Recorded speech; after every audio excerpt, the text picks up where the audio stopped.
طالب علموں کے لیے ایک ہی پیغام ہے کہ آپ اس بات کو حق سمجھتے ہیں،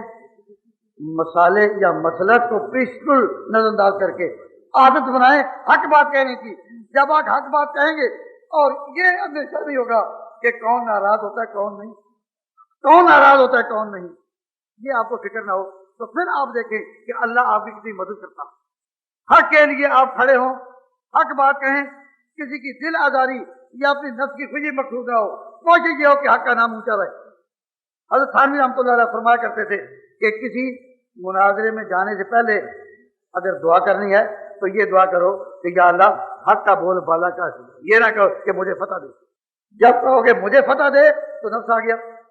اور جب کہو حق کا بول بالا ہو اس کی زبان سے، جب میری جس کی زبان سے حق نکلے یا اللہ حق کا بول بالا ہو، تو یہ اللہ والوں کی ادا ہے، ان کی سزا۔